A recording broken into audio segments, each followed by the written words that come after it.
Hey guys, and welcome to Pixel Cherry Ninja's channel. You're probably wondering, what is that box floating around? What's in the box? What's in the box? No, this isn't a remake of that movie 7 where Brad Pitt at the end says, "What's in the box?"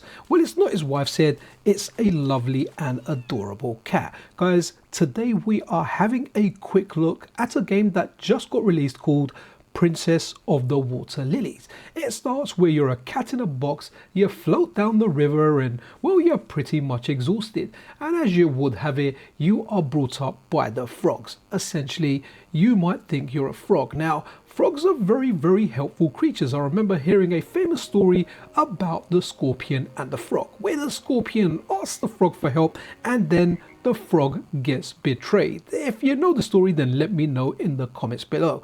Now, first looking at this game, one word comes to mind: freaking beautiful. It's hand drawn. It just looks really well, and every character in this, every item in the world, all the surroundings, well, they just look superb.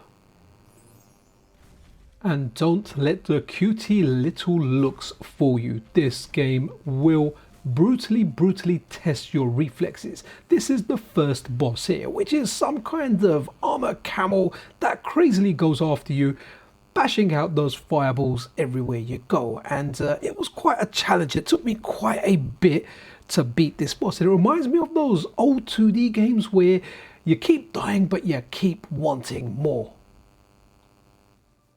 So the game eases you in and it gives you a little bit of a tutorial, and it's really cute because there's froggies down there. They are missing their babies, and they kind of just tell you by showing you in a speech bubble with a little picture of a baby that they are missing the babies and you go and rescue them. It's only right because the frogs brought you up, and now that their babies are wandering about lost, well, you can just naturally help. Now, there's something really weird there. Did you see on that branch where I kind of moved down and then I fell down? Now, commonly in games like this, you move down and press jump and you fall down the platform, but instead of moving down, in order to crouch, it has a dedicated crouch button. Now, this is something that was very alien to me to use, and I got to a certain part of the game where I couldn't go down, and I realized I have to press that button to go down, not just down and jump like in most games. So it does take a little bit of getting used to. Once you get used to it, to be honest, I don't think I'll ever get used to it. I tried getting used to it, but I kept finding myself,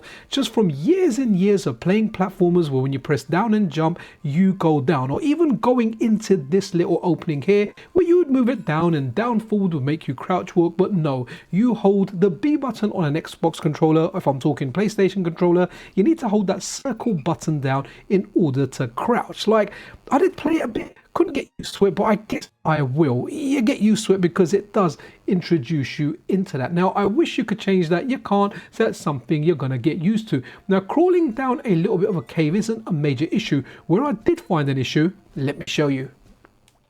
This part here on the second level, you come across these spider webs, and there's spiders on some of them. Now, what you must do is, your muscle memory, your instinct will tell you press down and jump, and I have to keep reminding myself that there is a dedicated down button. So to swing from that web down to that one, I don't move it down and jump. I literally have to press jump and the down button. So that was pressing two buttons. So essentially, Xbox terms, A and B need to be pressed together for you to drop down a level. Like, I still am not fully used to it. Maybe as I keep playing it, I'll get used to it and it'll become second nature. But I really do miss just having the simplicity of pressing down. I know I'm mentioning this quite a bit, but it's just one of those things that even when you remember it, you end up kind of forgetting it, and you have to remind yourself, no, there is actually a button that is down. Anyway, I'm going to calm down about the down. Let's talk about some of the other stuff. Oh, by the way, as you saw, I just died there. You are just one hit. You don't have an energy bar. You just die. Your main attack is actually like a little purr or a little roar, and it kind of like moves stuff around. It gives you powers. In this case, when I got a little power up, when I do my little cat roar, the big meow, whatever it is, that mushroom starts floating around, moving around, and as you can see, it does those, builds a little platform up top. And this is what the game is full of. It's full of 2D frantic action and puzzles that you need to do, and the puzzles require a large degree of dexterity. Sometimes you're having to move this thing, pop it into like a make do plant portal, and that portal will then launch the mushroom somewhere else where you must jump on it again. Overall it's fun, but it can be very frustrating. Definitely reminds me of games from an era where games were difficult and challenging and you wanted to persevere because A, they look beautiful and they felt good when you played them. So I said it was difficult at times. Here's the first boss, and when you're fighting him, he's walking along and he's just firing those fireballs. Now I have to say I'm actually colorblind, so you get like a little warning, you get a crosshair over there which tells you exactly where the fireballs are going to land so you can move out of the way quickly. But because of me being colorblind, I was unable to dodge them the whole time because I do have difficulties seeing the color red, and I'm pretty sure that's red, and I was seeing red because I was dying a lot. And there you go, I just died at the very beginning there. I really do wish there was some accessibility options in there, maybe something like make that crosshair blue or white, just the color that I can see more clearly. Now I know most people don't suffer from this, but I have difficulties with my colors, and yes, it did make it difficult. And guys, this first boss fight, at least for me, was brutal. It took me maybe around 30 minutes of play to do. Yes, I'm not that great at games, but heck man, this was difficult, and I don't think there was any difficulty settings on here. There's just one,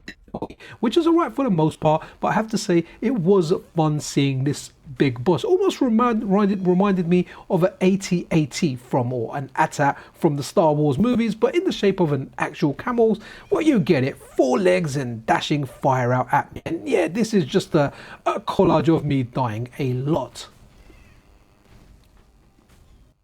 So one of the reasons I decided to check this game out and accept this review code was because of this studio here, Red Dunes Games. They've got a couple of games coming up that I'm really interested in, and when I had a look at Princess of the Water Lilies, I was somewhat intrigued because yes, it does look really good. I mean, look at some of those bosses there. Yes, I didn't get to it, but hey, it does look good. No one can deny that. It is a great looking and also a great sounding game. Has an absolute brilliant soundtrack. Now, one of the games that I'm so looking forward to is this one down here called Silent Planet. Well, what exactly is Silent Planet? Well, it's an upcoming Metroidvania game that reminds me, well, at least the poster, a little bit of Kill Bill, but look at the animation, look how good this looks. So this is a publisher whose games I'm keeping an eye on, but really looking forward to that. Now, by all means, this game, it's not a bad game at all. It's just very difficult, and the controls are a little bit unconventional at certain parts. But hey, look at that. We're bouncing on mushrooms as a cat that can meow and scare, well, whatever enemies are on screen. So guys, you have to ask yourself, is this game worth your money? Well, you know what? The good thing is on Steam, there is a demo available. So download the demo, try it out for yourself.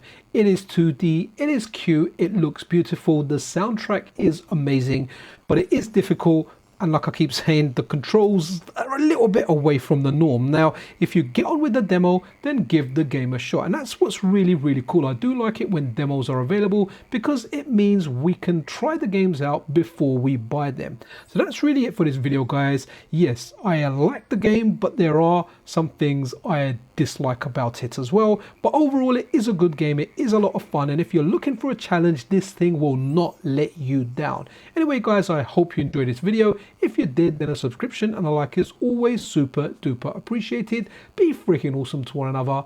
This is Pixel Cherry Ninja out.